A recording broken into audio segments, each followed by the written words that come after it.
As longtime Pokemon fans, we were intrigued by Palworld. Our small team loves Pokemon, spanning from the TV series to the classic Pokemon Red, Blue, and Yellow games. Palworld is controversial and also immensely popular. We couldn't wait to see what the buzz is all about. Welcome back to Gamism, your premier destination for the best of retro and modern gaming. In today's episode, we'll be sharing our first impressions and experiences with Palworld. We're going in blind, with no gameplay prior to this playthrough. So how was our experience with what's being dubbed Pokemon with guns? Today, we press start on Palworld. Palworld is currently in early access, and while the final release date is uncertain, it's already quite extensive. At the outset of our approximately 15-hour playthrough, we immediately noticed that the game shared more similarities with games like Grounded or Tears of the Kingdom, rather than the turn-based Pokemon games. It was hard to miss the strong Zelda vibes, from the gliding mechanics to the gameplay, right down to the sound at startup.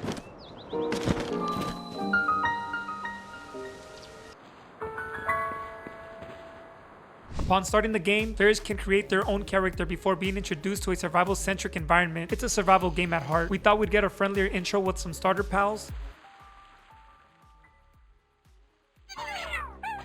Instead, our survivability was promptly challenged. Your character starts off with minimal clothing, leaving them vulnerable in the cold during nighttime. The primary objective is to prevent death by either starting a fire or gathering resources to craft warm clothing. As we gathered resources, our hunger grew, heightening the urgency to find food. Like the amateur survivalists that we are, we came dangerously close to starvation during our first playthrough. Palworld wastes no time in loading you with a ton of information, effectively educating you on the essentials of surviving in its world, like gathering various materials needed for crafting. Wood is essential for starting a fire, and axes are crafted from wood and stone. Gear, weapons, and various items were crafted using the wooden workbench we created. You set up your home base by selecting a spot for your pal box. It can be customized to your liking. Captured pals can be assigned to work there, gathering materials and performing various tasks. More details on that later. You can build various structures like homes, Lucario statues, berry farms, and much more. In contrast to turn-based Pokemon games, Palworld throws you directly into the action. Though not as refined as Zelda's gameplay, the action feels satisfying. You can swing weapons, freestyle, or use auto-aim with the bow,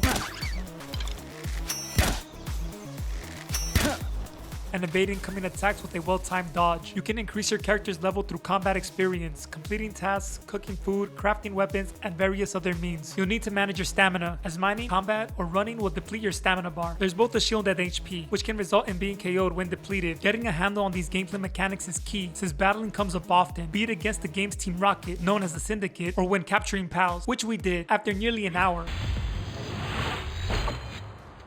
Let's now shift our focus to the charming, non-Pokemon creatures known as pals.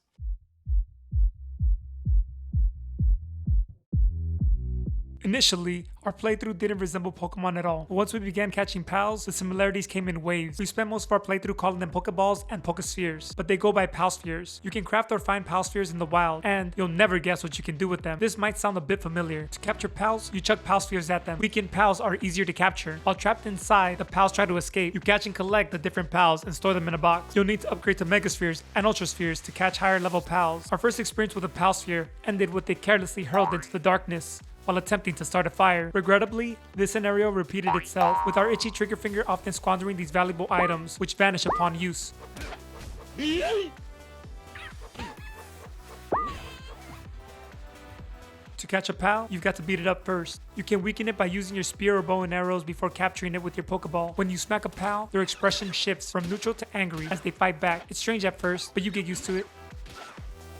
Upon venturing into the open world, we encountered a plethora of wild pals. The game swiftly inundated us with easily attainable ones, interspersed with higher level creatures best avoided, and imposing legendary-esque types. Similar to Pokemon, pals come with their own set of typings and skills. Even if you catch the same one twice, each can have its own unique stats, passive abilities, and moveset. This allows you to choose the most suitable pal for your journey. Planning ahead is key, since we're only able to carry up to 5 pals at a time. Summon one of your pals, and they'll follow you, which is pretty cool. If you engage in a battle with a wild pal, your pal will join in too. It's not exactly like a Pokemon battle, since you're also in the mix. Nonetheless, it's interesting to watch them execute moves from their moveset and choose pals that counter specific types effectively. They can help you in wearing down the pals you're targeting, making sure they're at the right health level for capture.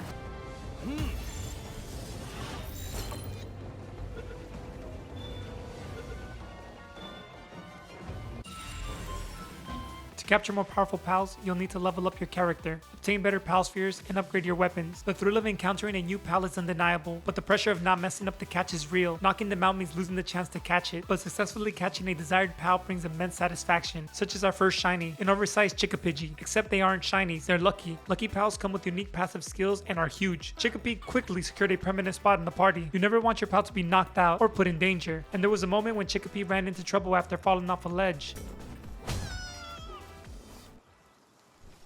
Thank goodness he was okay. Pals are more than just companions in battle. They also possess unique abilities that come in handy in various scenarios. For instance, Tombat can use a radar to help locate specific types you're after, or you can ride them Arceus style across the game world. Exploring the world while flying is immensely enjoyable, especially when your pal doubles as a fighter jet. Palworld excels in imbuing its pals with charm and infusing excitement into new encounters. The pals are full of life, with each type of pal possessing unique personalities and expressions. They will stare you down, ignore you, or run for their lives as you approach. You'll come across them wandering freely, their presence varying with the location on the map and the time of day. While it's hard to say with a straight face, the vibe of these pals differs greatly for Pokemon. That's not to say that Pangolin doesn't resemble Piplup, or Lipmunk isn't identical to Leafeon, or there aren't similarities between Foxparks and Vulpix, or that Tombat doesn't have shades of Gliscor, and who's mistaking Hoocrates for Hoothoot or Murkrow. Capturing pals proves enjoyable, and stumbling upon unfamiliar species evokes a sense of mystery and FOMO. In addition to fighting by your side, these little creatures also play a vital role as dedicated workers, ensuring the smooth operation at your home base. With our sights set on challenging the first gym, we spent the next several hours beefing ourselves up.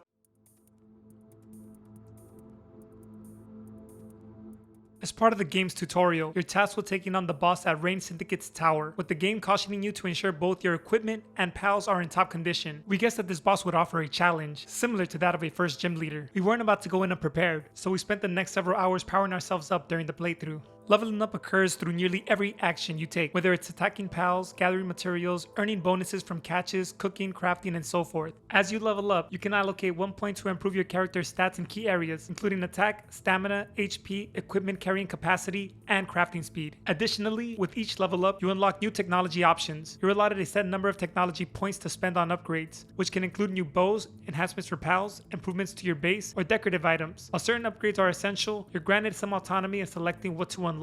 No surprises here, your pals level up, growing stronger and acquiring new skills along the way. In addition to leveling up, you can opt to offer pal souls to your Lucario statue, increasing their stats such as max health or defense. Lucario can also boost your character's abilities. We improved our capture power by meeting his requirements. To truly power ourselves up, we had to make significant upgrades to the base. This is because obtaining more formidable weapons for you and your pals, thus the Pokemon with Guns label, demands a large amount of resources that must be mined and collected. Aside from being a part of your party, you can also assign pals to your base, where they level up by carrying out designated tasks.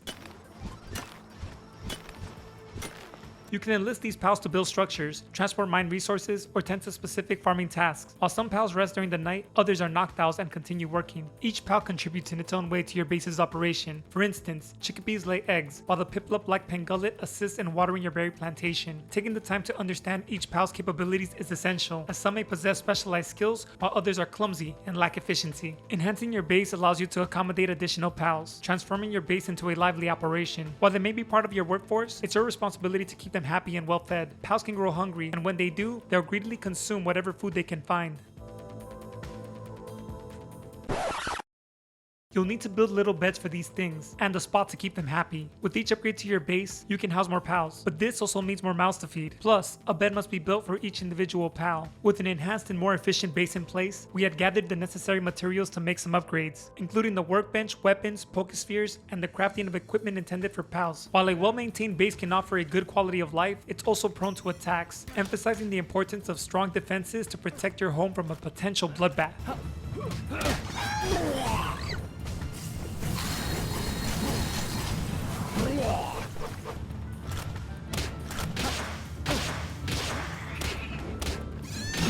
You naturally develop a bond with your pals, especially those who fight alongside you and contribute tirelessly at the base. The overall experience so far was entertaining and engaging, leaving you eager to advance your character, base, weapons, and pals. Everything fell into place nicely, particularly the excitement to catch various pals and strategize the composition of your team. Now that we're feeling prepared, we decided to conclude our playthrough by taking on what seemed to be the game's first gym, the Rayne Syndicate's tower. Uncertain of what awaited us in these battles, we armed ourselves with our finest weapons, enlisted our strongest pals, and set out to earn our first badge. If you're avoiding spoilers for the first gym encounter, now's the time to look away. But for those curious to see how it unfolds, let's proceed.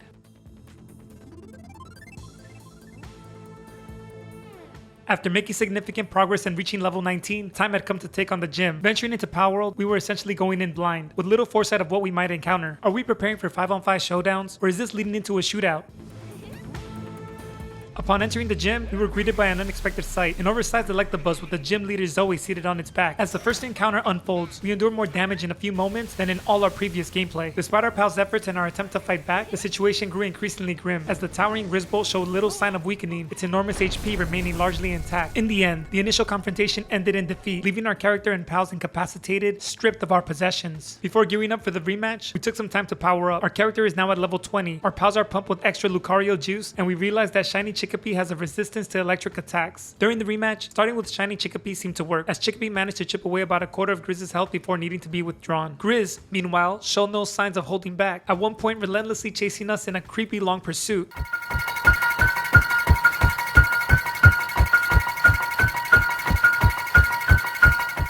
Even with our team's improvements, Grizz had us in a tight spot again, and the situation was beginning to look grim once more. With our shields down, the strongest pal in our lineup, the Tombat, steps up to shoulder the main combat duties, while mainly acting as a distraction, peppering Grizz with arrows as Tombat does the heavy lifting. Grizbolt would eventually fall on our second try, sparing us the embarrassment of another public loss. Although defeating Zoe and Grizbolt didn't earn us a badge, it did reward us with ancient technology points. These points unlock valuable items such as egg incubators and tools for evolving your pals, right out of Professor Oak's laboratory. After this encounter, we learned catching Grizbolt is possible. We actually attempted it during this playthrough and nothing happened. Nonetheless, we didn't make another attempt, as the game had led us to believe it wasn't possible. Although very different from the traditional Pokemon battles, the initial boss fight was a fun collaboration with our pals. For us, the encounter provided a mix of difficulty and satisfaction, leaving us eager to discover the wild adventures awaiting us in the gyms ahead.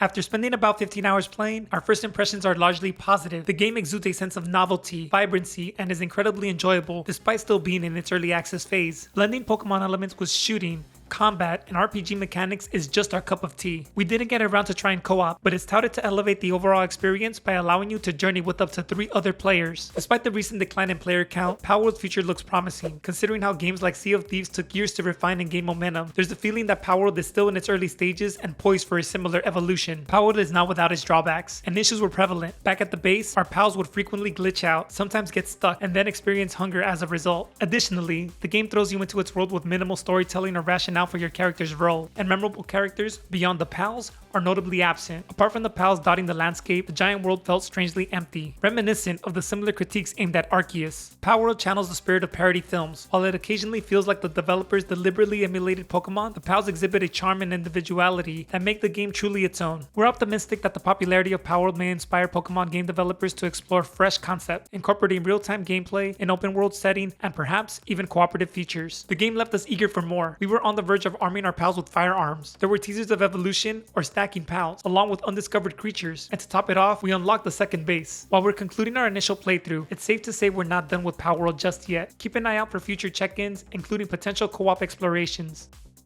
After seeing our first impressions, what are your thoughts? Have you started your own journey in Palworld, or are you passing on it altogether? Do you believe the game will regain its momentum, or is it fading away? Share your thoughts in the comment section. Enjoyed this video? Give it a thumbs up. Subscribe and hit the bell for original retro and modern gaming content. For even more exclusive perks, consider becoming a patron on Patreon for just $5 a month. Your support makes this content possible. Check out the link in the description for more details. Thanks for tuning in. Until next time.